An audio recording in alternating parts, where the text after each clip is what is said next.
is intended for mature audiences and contains adult content, graphic language, graphic violence, nudity, and strong sexual content. Viewer discretion is advised. Like, we'll leave it up to you, but you gotta know about this stuff before getting into this whole thing, you know? I mean, straight up, one guy gets his face bitten off by a raccoon, and we show it. Oh man, do we show it. Real big close-up. And we spoke to a scientist to make sure it was, you know, physically correct and whatever. We said, hey, scientist guy, like, how much damage could a raccoon realistically do? And he told us a lot.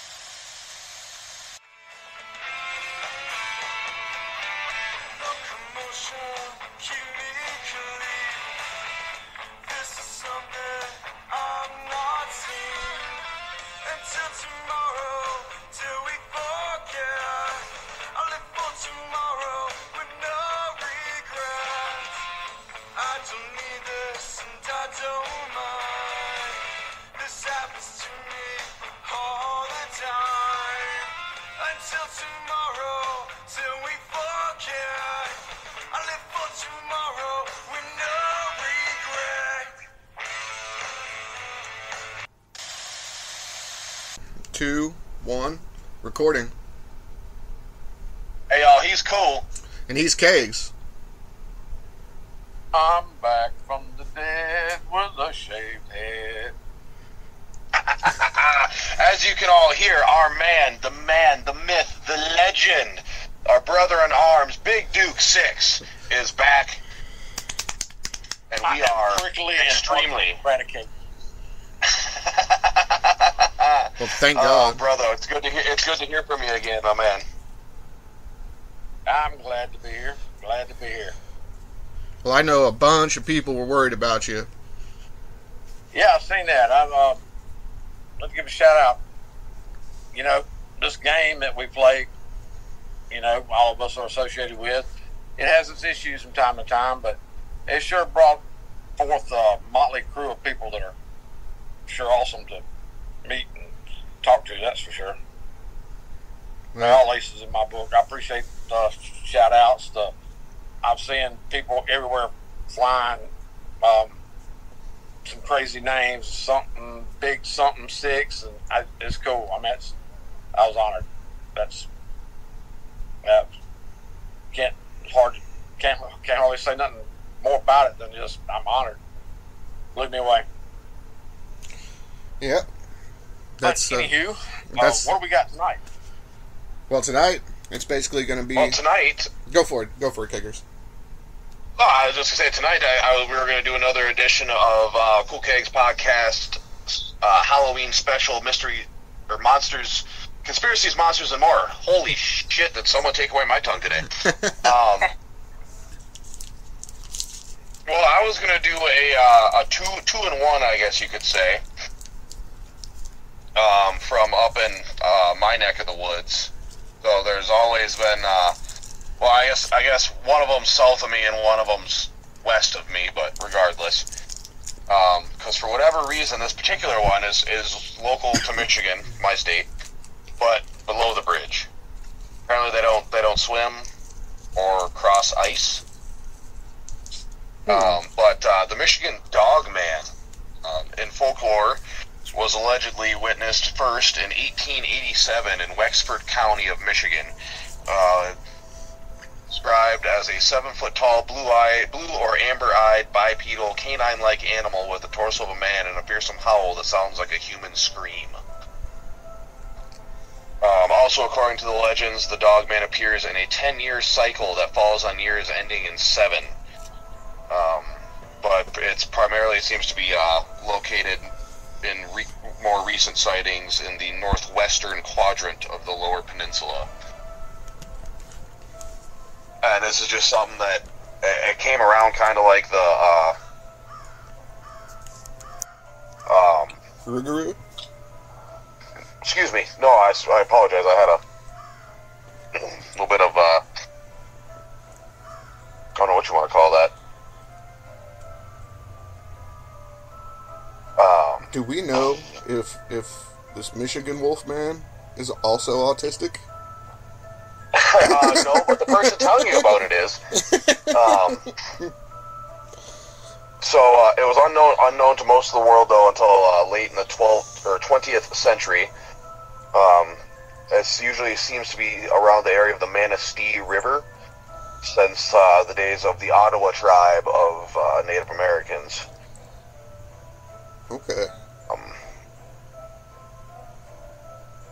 I didn't realize the first encounter was actually a couple of lumberjacks in 1887, and then following that in 1937, another, I guess, more known one up here would be in Paris, Michigan.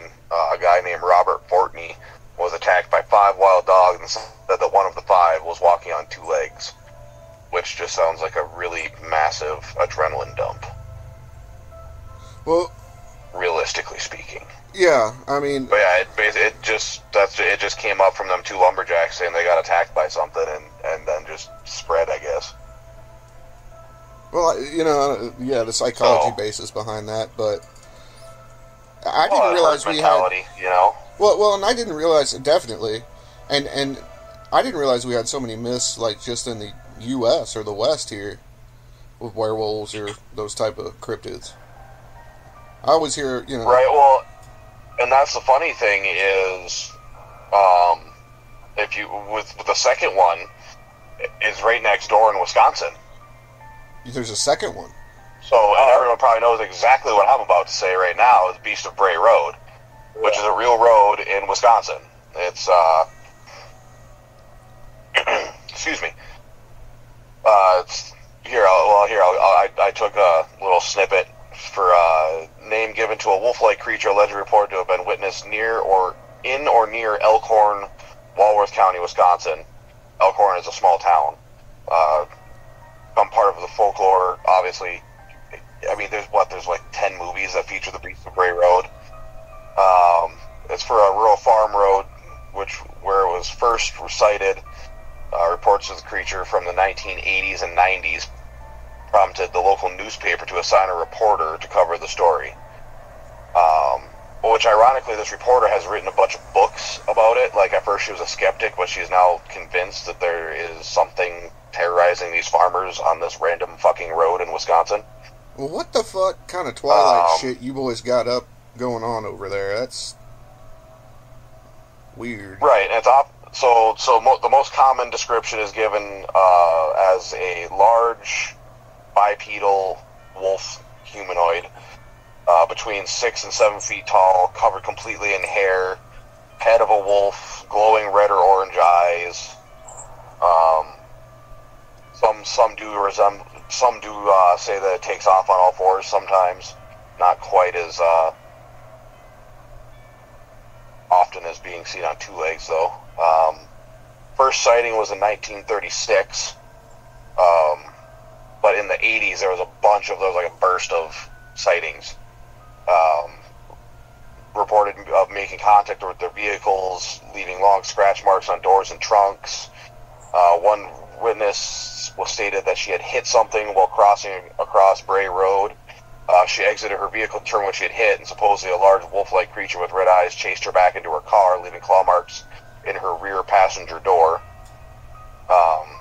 Also has been seen in the daylight, so that's interesting. Although the ones in daylight are interesting to me, because generally those ones are described of it on all fours, generally also chasing deer. And there's something that is quite prevalent up here that runs on all fours, gets quite large, and chases deer. I was going to say, there's only one person qualified to say he's gotten drunk with a bear. Well, I'm not even thinking bear on that one. They usually don't chase deer necessarily. Actually, 90% of a bear's diet is made up of swamp grass. I'm out of my league. I'm just saying, what do you guys got going on? That makes me want. If you really want a fucking knowledge bomb right there, berries, swamp grass, fucking vegetation of sorts is a primary food source for bears. And then any kind of sweet shit you put out during bear season to, get them on your bait. But they love Pop-Tarts. They love apple juice, apparently. Oh, yeah. But, for real, though, I mean, we got gray wolves, or timber wolves, whatever you want to call them, up the fucking ass here. Oh, that's right. We touched on that in the very first episode. That So yes, we did. Let's. Duke doesn't even know this yet. I was bitching about them. Yes, I was. Yeah, let's just go ahead and tell that story. We'll just title this under more. So, first of all, boys, big salute to Duke for kicking COVID's ass, by the way. I didn't say that earlier. But, so, I've been searching for Keg's original interview when it was just myself and a guest, right? And I finally found it. And we listened to it together. And what we think we're going to do is release it a couple days early for patrons, but we're going to release it at some point, guys, to everybody. And it was pretty good. And it coincides with this story. You want to tell them what you were talking about? Well, don't do that. Yeah, it coincides with this story, though, doesn't it, buddy? Full circle. Well, yeah, I was bitching about the whole population. Yeah. For part 3, keep your head out. Conspiracies, monsters, and more.